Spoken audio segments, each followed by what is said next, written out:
Hi there, I'm Emerald Star, and welcome back to the channel. The video you're about to watch is an older one, as I felt it fit my You Should Read webcomic series. As such, I'm posting it on here so more eyes can be on it. This essay in particular was made back in 2023, and took an unusual long time to make, but I'm glad I made it. Thank God for past me. Alright, with all of that out the way, I hope you all enjoy this essay on Check Please. I've never been much of a sports fan, to be honest. It's never been my thing. Typically when it's on, I often tune it out and view it as background noise, while everyone else around me is genuinely enjoying it. My interest in sports only grew slightly when I began noticing the recent influx of out queer athletes across the board. Some of them were already out while coming into prominence, and others were just coming out publicly. Queer athletes such as Carl Nassib, Luke Prokop, Gus Kenworthy, Brittany Griner, and Adam Rippon, to name a few, are all out and proud while kicking ass in various major sports. And I love that for them. I love that queer folks can see themselves through very real people on the field. All that being said, I do wish I could say the same for queer rep in sports within media. While real life is giving us more prominent queer athletes, fiction is still struggling in that regard. Open queerness in sports was already known and evident, but for some reason, a ton of TV shows and movies often avoid it or barely show it. And in the case of anime, they tease it like it's straight out of a goddamn BL and make us believe they're really going for it. The sports anime specifically loves alluding to the possibility of queerness through its ship teasing and, dare I say it, queer baiting. From Yuri on Ice's obvious yet somehow ambiguous main duo being brought together, Skate the Infinity's use of specific words, gestures, and blatant hot fellas to keep us watching, to Free's blatant homoeroticism with a bunch of attractive guys on a swim team being touchy-feely with one another. It's honestly very annoying, and why I've had to step away from sports anime altogether. I'm not the biggest fan of ambiguous queer rep, and even more so, any form of teasing/blatant queerbaiting. I'm of the mindset that you either want queer folks in your stories, or you don't. Thankfully, this isn't really a problem in comics, specifically webcomics. As I said in my Glass Scientist video essay last year, I was hooked on all sorts of queer webcomics that showed me just how easy and simple it was to see rep without too much worry. But going back to my point about queerness in sports fiction, there was one comic that gave me hope that we'd see more queer athletes in comics as prominent leads. It's a comic I was recommended by not just a couple of friends, but also Amazon every time I went to their site, cause they know me too well. Funny enough, by the time this essay drops, it'll be exactly 1 year since first reading it. I'm of course talking about Check Please, a queer sports comic about two college athletes who slowly fall for one another while playing hockey. If you were to tell me 2 to 3 years ago that a comic about hockey of all things would end up becoming one of my favorite pieces of queer media, or just media in general, I'd laugh at you hysterically. Ever since I first read Check Please, my obsession with it was strong and had me completely floored on how good it was. So much so, I reread the story at least 4 to 5 times at this point and have yet to stop talking about it. And of course, I also wanted to make a video about the series. And I've been hyping this video up since late last year, and the only reason it hasn't dropped until now was mostly cause I couldn't figure out how to write this part of the video, aka my introduction, among other personal things going on in my life. But details. Needless to say, I'm glad we're here, and that I can finally discuss this amazing comic.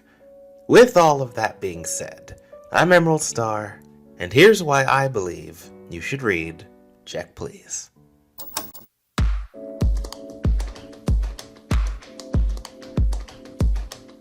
Check Please is a queer sports romance comic that follows the life of Eric Biddle, also known as Biddy, and his 4 years at Samuel University as part of a Division I college sports team. He also doubles as a masterclass baker and popular YouTube vlogger.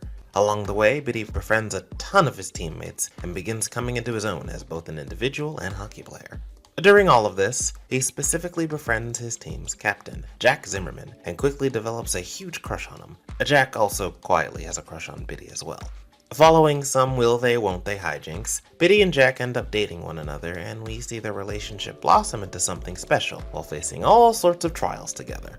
The comic manages to tackle a plethora of topics, while also telling a compelling love story. But some of these topics include homophobia, coming out to family, the pressures of being openly queer in popular spaces, being honest with yourself, and overcoming the odds despite what's happened in your past. And that's just a handful of things. Jack Bleeds is one of the few stories out there that grabbed my attention in just a few pages. I was certain I'd probably like it. I mean, I did buy both volumes and they're very beautiful hardcovers, but I didn't think I'd genuinely love it. Truth be told, I gave it a chance out of sheer curiosity and a strong recommendation from a good friend of mine on Discord. I am so glad I took a chance on this comic. The plots, the characters, and their respective arcs, and especially the overarching romance, all have a chance to shine and reach their respective full potentials. And as I said earlier in my introduction, the series is focused on hockey. And I mean it is steeped in all things hockey. This story is the reason I have a better understanding of the sport and what it's like to be on a hockey team. Seeing the camaraderie firsthand and watching the Samuel hockey team bond and grow together over the 4 years was a real treat. That made it even harder to say goodbye to them when they eventually graduated, but it led us to some more newbies we could get to know. Speaking of those teammates, there's a lot of lovable characters in this series. Biddy and Jack are an amazing pair, but they're aided by their team of fantastic friends. From the dynamic duo that is Ransom and Holster, alongside their beautiful bromance, the chaotic yet insightful fella that is Shitty, yes, that's his nickname in the story, and it's fucking hilarious. The eager and lovable fella, Chowder, and the lone lady doubling as the manager of the group, Lardo. Those are just some of the characters I love. Trust me when I say this, when you start reading, you'll begin to find your favorites among the bunch. Now, of course, this series centers around our two lovely fellas, Biddy and Jack. They carry this amazing story, and in a moment, I'm going to tell you all about them, and why they're both great as individuals, and as a duo. Let's start with the blonde baker himself, Eric Biddle.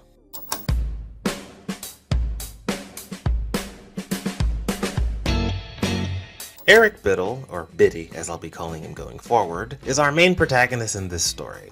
As stated earlier, he's a popular YouTube vlogger who primarily talks about his daily life and is also a very talented baker. And if that's not enough, he's also a skilled ice skater. At the start of the story, Biddy enters Samuel as a somewhat closeted gay guy who finds it hard adjusting as part of the hockey team. And surprisingly enough, it's not because of his sexuality. That's what I was initially afraid of happening when reading. I was fearing that the story was going to go down that path. Thankfully, it didn't. Instead, Biddy deals with some PTSD from being hit hard on the field, which comes from his days on a youth football team. In hockey, being hit hard and losing your balance is what's known as being checked. It's also part of the clever title. Love that. Because of this trauma, Biddy struggles to overcome that specific fear and is helped by his stoic yet dedicated captain, Jack Zimmerman. Through that, Biddy not only develops a crush on Jack, but also gains more confidence in his skills over time.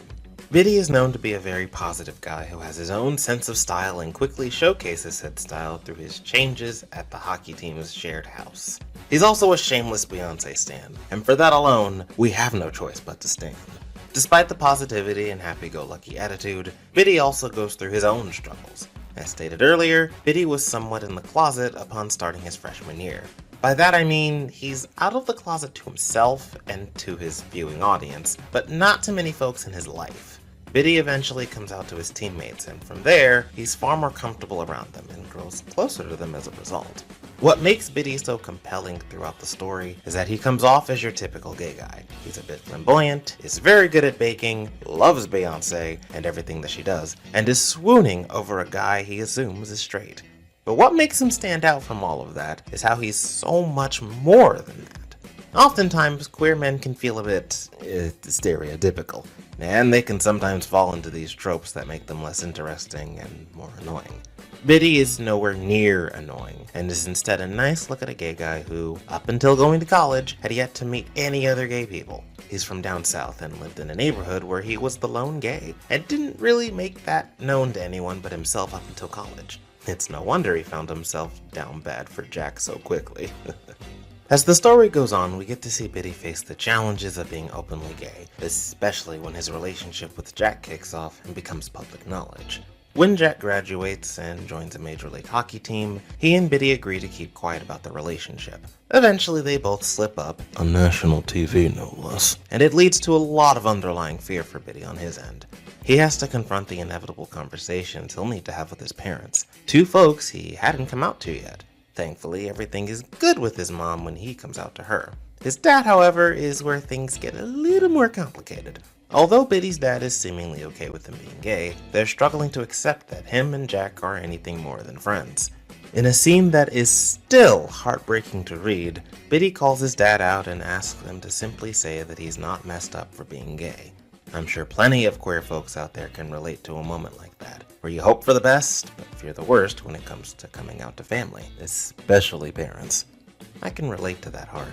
The fear, of course, not the end results. I was personally fine. Both of my parents were fine with me, but not everyone can say that. Some don't even come out to their families for their own safety.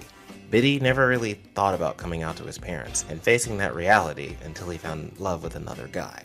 Once he started dating Jack, Biddy's possibilities opened up, and with that came inevitabilities as well. Both one-on-one scenes with Biddy and his parents were beautifully written and help demonstrate the differences one may go through when coming out. But if I'm being honest, the scene with him and his dad hit the hardest due to how impactful it was. Again, my parents accepted me, and all is well on my end, but the very idea of not being seen as messed up in the eyes of loved ones transcends sexuality. And that's why it resonated with me on a much deeper level. In many ways, I was a lot like Biddy. I was a bit more flamboyant at times, I had my own sense of style, and yeah, I too am a Beyoncé stan. But beyond all of that, I was also worried of being seen as messed up, as I slowly came to terms with my bisexuality. Knowing I'd possibly be coming out to my immediate family scared the hell out of me. I was already seen as an oddball in many ways among them. I didn't want to add being bisexual to the long list. Back to Biddy, his trials and eventual coming out led to him becoming a much more confident and honest individual. Over the course of 4 years, he goes from a decent player on the team to the next captain come his senior year.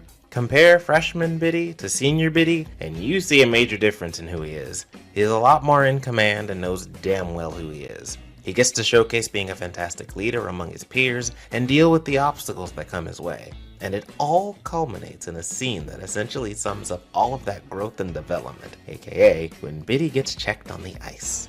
He not only shrugs off being checked, he decides to fight back and check someone on the opposite team. After all of that trauma, years of fear, and all of that support/training from Jack, Biddy overcame everything that led to this amazing moment. And in the end, he won the championship for his team. Not only that, the win and overcoming his fear of being checked was the result of everything he faced in his life up until that moment. Biddy is the perfect example of what can be done with a queer man in fictional sports media, all without falling into dangerous or downright awful tropes. A classic gay guy with a dash of hockey, a masculine as fuck sport, written to perfection. And if it were just about him, this is likely where the video would begin to wrap up. But we must also talk about Biddy's partner in crime, and the other side of the queer coin. Let's chat about Jack Zimmerman.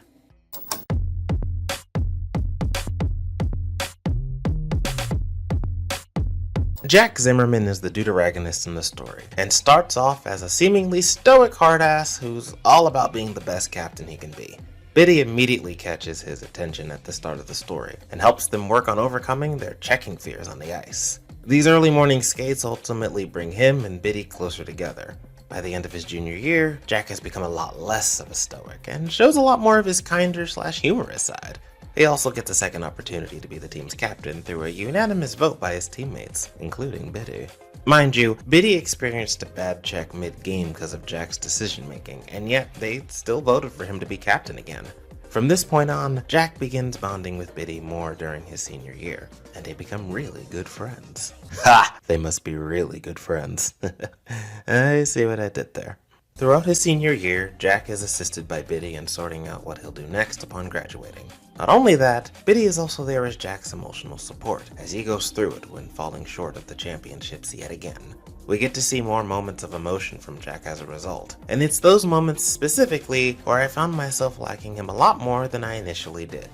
On that note, I should be 110% honest with y'all. I was all set to not like Jack at the start of the story. Admittedly, year one Jack is my least favorite version of him, but I understand why he is the way he is, and that's why I still appreciate him and hesitate to call it bad, cause it's anything but that.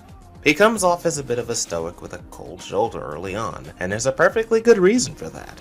You see, prior to attending Samwell, Jack had dealt with substance abuse and went to rehab for it. He ended up attending college much later and quickly got his life back together by becoming a top-tier player. He had great prospects as a result of his dad being a well-known hockey champ in the major leagues. As you can imagine, that has its own pressures to contend with, and boy howdy does Jack deal with said pressures a lot throughout the story.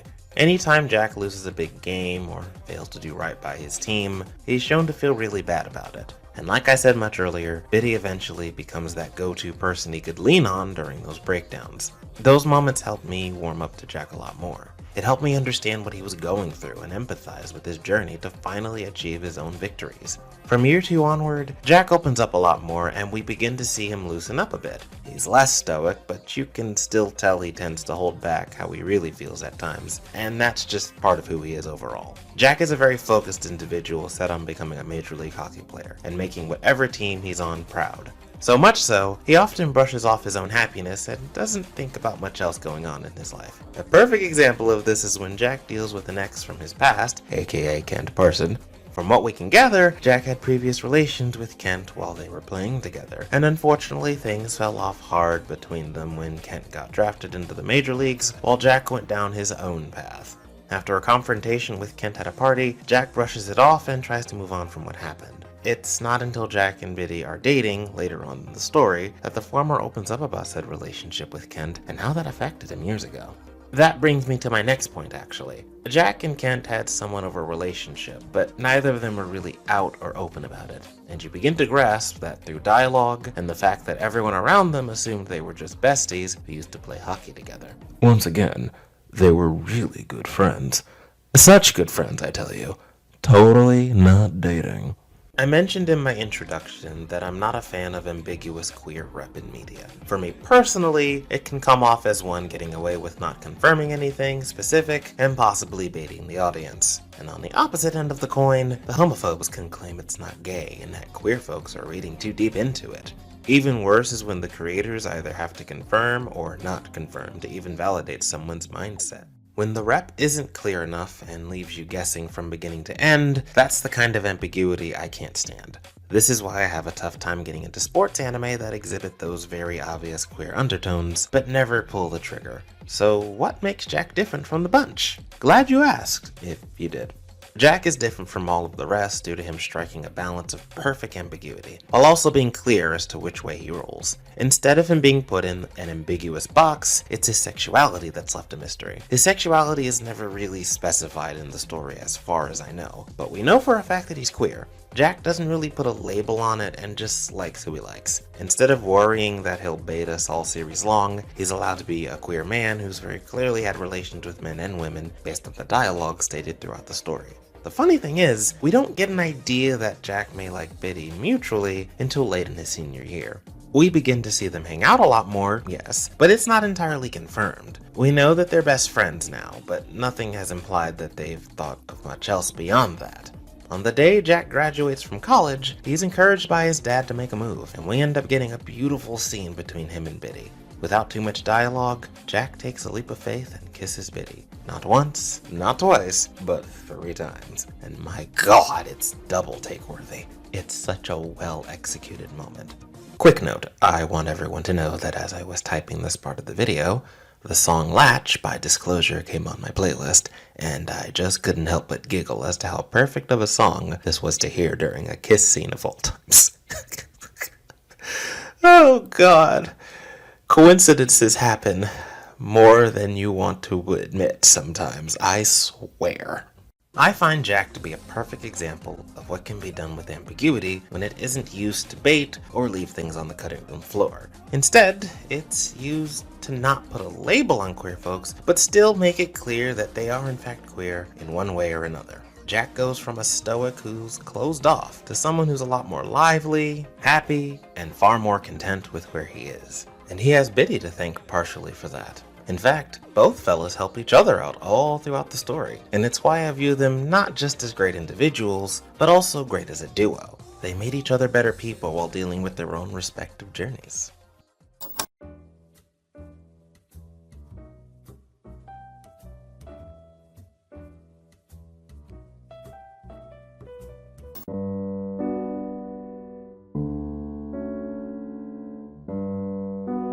Earlier this year, I watched a live stream of a queer content creator that I watch frequently. No, I won't specify who it was, nor will I give you even a hint as to who it may be.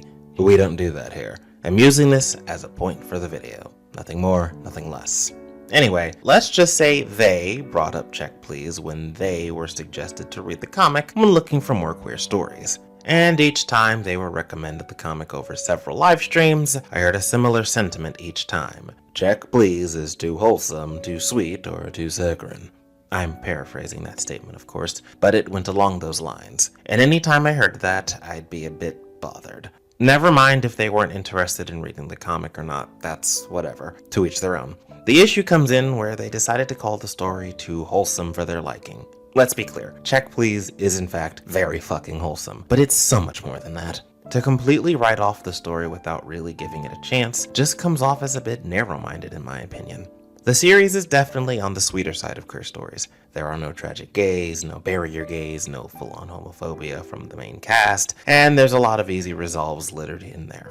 It's a lot more idealized in its storytelling when it comes to queer rep, but that in no way should take away from the very real and emotional moments this series manages to have along the way.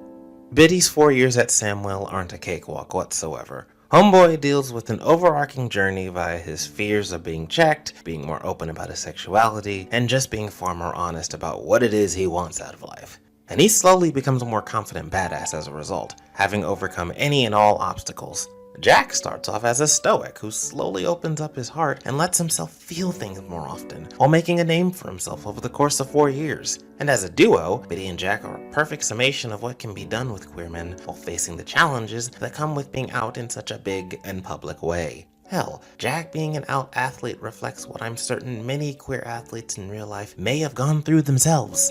This is why I view Check Please as important reading. It's a comic that manages to depict a well-written queer romance without sugarcoating it too much. At times, yes, the comic can fall into some wholesomeness. But why the fuck is that a bad thing? No, seriously, tell me, how is that a bad thing? When it comes to rep, we always have to contend with queer folks, especially if they're main characters, being put through hell just so they can be happy. And I get that it's almost always based on what the writers may have gone through personally. I know the feeling all too well, and it'd be hypocritical of me to not admit that. However, that doesn't mean every story has to be that way. Sometimes it's good to have more lighthearted stories that touch on queerness in a more wholesome manner.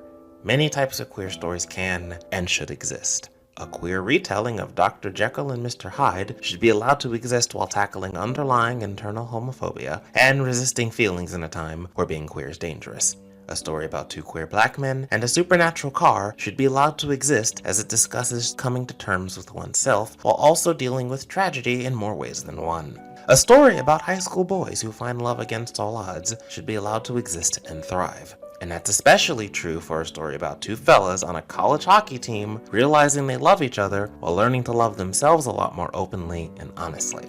It plays into the bigger discussion of what it is we all look for in queer rep within media. I spoke about this in depth over on my newsletter last month, link in the description, but I think it's cool that there's all sorts of queer stories of varying genres to read and watch. I love to see it. But that in no way makes any of them necessarily bad, just not one's cup of tea. Going back to said creator, I completely understood where they were coming from and that they simply might not be interested in Check Please as a whole, but at least give it a chance before coming to that conclusion. I say all of that to say I was in that same position. Like I said early on, I was highly recommended by a friend to read the comic. I was given the recommendation for a few months during my search for more queer comics to read at the time. And admittedly, I was in my I want something very sexual in my queer stories era back in early 2022.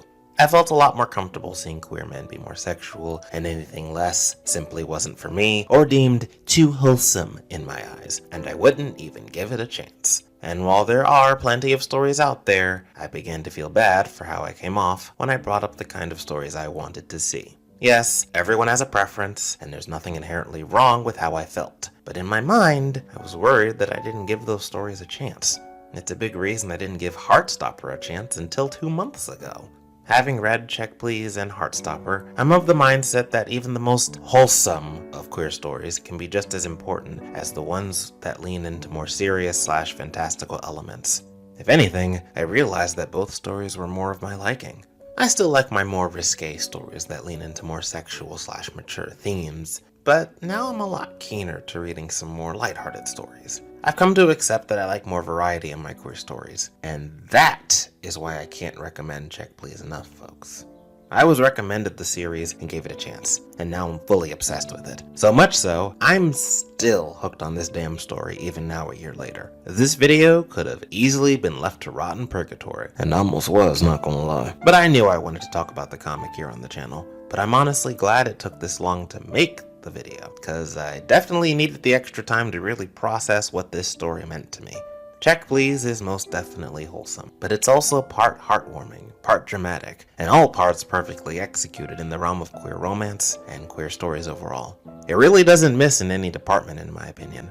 Miss Ngozi Ukazu, the author, managed to tell a fantastic story from start to finish, and it led to Check Please becoming such a huge hit among the masses. It really did change my life and the trajectory of what it is I was looking for in queer media. If not for Check Please, I never would have taken a chance with Heartstopper, or hell, even The Glass Scientist. I never would have opened my mind up to a ton of other queer stories out there in various genres.